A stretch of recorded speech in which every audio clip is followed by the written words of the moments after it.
Renungan Pagi bersama Allah di Waktu Fajar oleh Ellen G. White, 25 Desember 2022. Mari kita berdoa.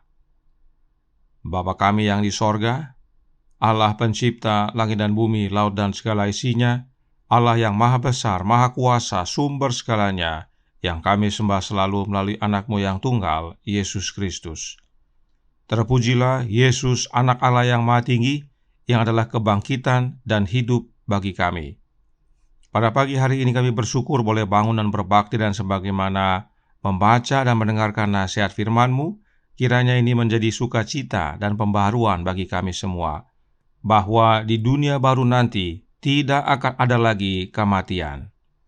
Beserta kami sepanjang perbaktian ini, kehendak-Mu yang jadi. Ampun kami akan dosa dan salah, karena kami berdoa hanya dalam nama anak Allah yang tunggal, Yesus Kristus, yang adalah Tuhan dan Juru Selamat kami. Amin. Renungan hari ini akan dibacakan oleh Saudara Brent Kaviar.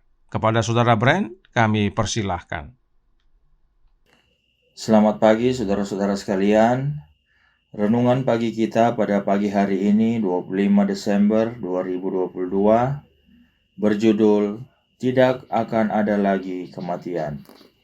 Ayat intinya terdapat di dalam Wahyu 21 ayat 4.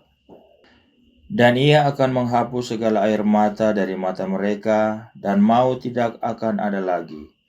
Tidak akan ada lagi perkabungan atau ratap tangis atau duka cita, sebab segala sesuatu yang lama itu telah berlalu. Murid-murid Kristus yang benar mengikuti Dia melalui pertentangan yang berat, tahan menderita, dan mengalami kekecewaan yang pahit. Tapi hal ini mengajarkan kepada mereka kesalahan dan bencana dosa, dan mereka terpimpin untuk memandang hal itu dengan kejijikan. Mengambil bagian dari penderitaan Kristus, mereka ditentukan untuk mengambil bagian dari kemuliaannya. Dalam penglihatan yang suci, Nabi melihat kemenangan terakhir dari jemaat Allah yang sisa. Alfa dan Omega, jilid 7 halaman 497. Rasa sakit tidak akan ada di dalam suasana surga. Tidak akan ada lagi air mata, tidak ada lagi iring-iringan ke pekuburan, dan tidak ada lagi tanda-tanda kedukaan. Di dalam kota Allah, malam tidak ada lagi di sana. Tak seorang pun memerlukan atau menginginkan istirahat. Tidak akan ada rasa letih dalam melakukan kehendak Allah dan dalam memberikan pujian bagi namanya. Kita akan selalu merasakan kesegaran pagi. Alfa dan Omega, jilid 8 halaman 714. Di sanalah orang-orang tebusan menghormati mereka yang memimpinnya kepada Juru Selamat, dan semuanya bersatu dalam memuji Dia yang mati, supaya umat manusia boleh mempunyai hidup yang terukur dengan kehidupan Allah. Pertempuran sudah selesai, kesusahan dan pergumulan sudah berakhir. Nyanyian kemenangan memenuhi segenap surga, sedang orang-orang tebusan memetik nada yang menggembirakan. Layaklah anak domba yang telah tersembelih dan hidup lagi, seorang pemenang yang jaya. Alfa dan Omega, jilid 7 halaman 507. Tuhan memberkati kita semua. Demikian bacaan renungan pagi kita pada pagi hari ini. Terima kasih atas penata layanan Saudara Brent. Tuhan Yesus memberkati. Selamat pagi saudaraku dalam Tuhan. Roh Nubuat menyatakan yang berikut ini tentang kematian. Kemenangan akhir halaman 706 paragraf 2. Sekarang nyatalah bagi semua orang bahwa upah dosa bukanlah kebebasan agung dan kehidupan yang kekal, tetapi perhambaan kebinasaan dan kematian. Sebab memang Paulus telah terlebih dahulu menyatakan bahwa upah dosa adalah maut.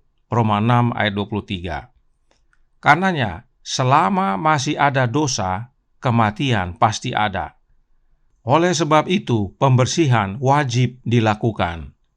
Kemenangan Akhir halaman 710 paragraf 3 berkata, orang fasik menerima ganjarannya di dunia ini. Amsal 11 ayat 31.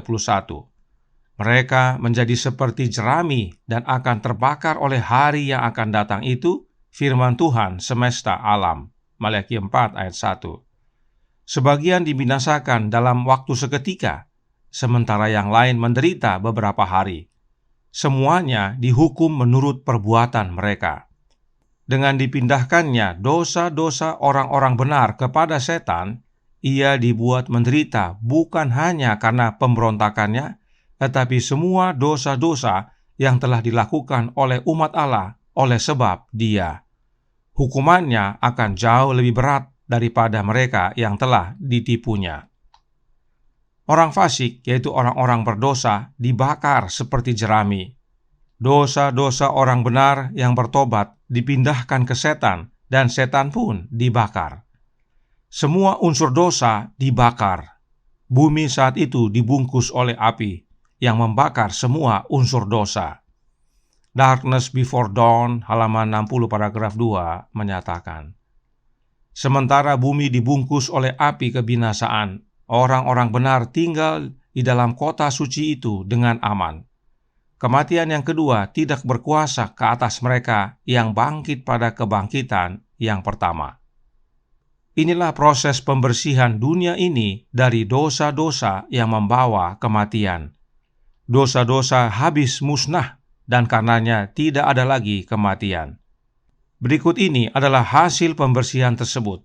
Kemenangan Akhir halaman 711 paragraf 3 menyatakan, lalu aku melihat langit yang baru dan bumi yang baru, sebab langit yang pertama dan bumi yang pertama telah berlalu, dan laut pun tidak ada lagi. Wahyu 21 ayat 1. Api yang menghanguskan orang fasik itu membersihkan bumi ini. Semua bekas kutuk telah dihapuskan.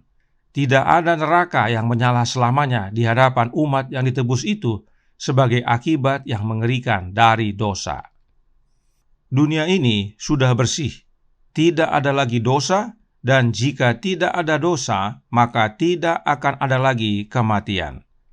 Renungan hari ini berkata dalam Bersama Allah di Waktu Fajar halaman 385 paragraf 2. Rasa sakit tidak akan ada di dalam suasana sorga.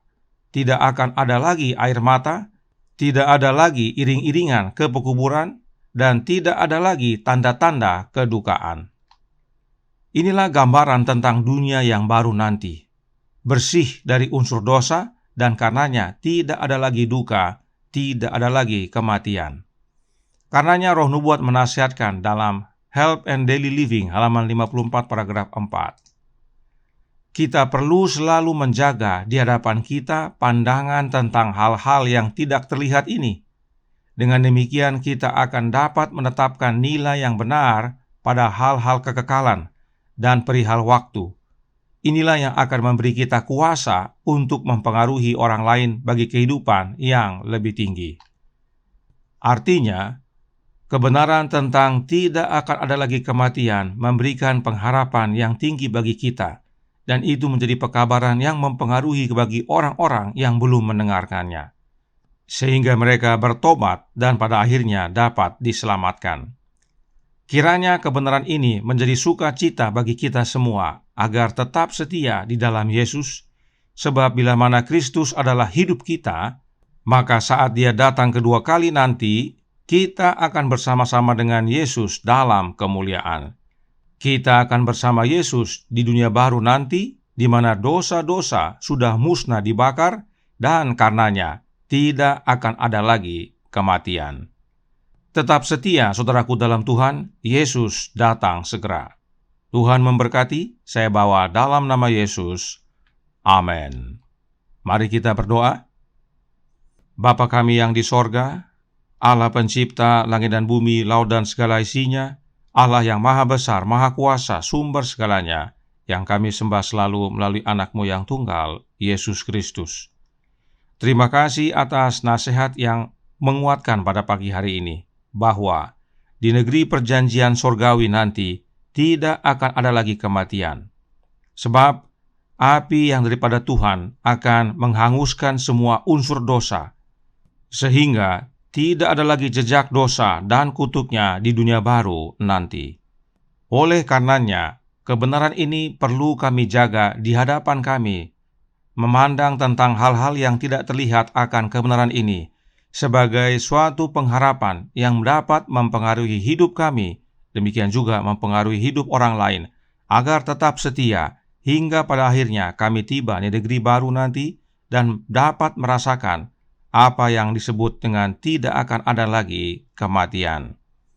Oleh sebab itu, tolong kami ya Bapa, curahkan roh anak-Mu dalam hidup ini, sebab hanya bila Kristus menjadi hidup kami, itulah yang dapat melayakkan kami menerima kehidupan kekal. Karena dengan kehadiran Kristus dalam hidup ini, kami diubahkan menjadi seperti Dia dan layak untuk menerima keselamatan. Beserta kami sepanjang hari ini kehendak-Mu yang jadi, ampun kami akan dosa dan salah, karena kami berdoa hanya dalam nama Anak Allah yang tunggal, Yesus Kristus, yang adalah Tuhan dan Juru Selamat kami. Amin.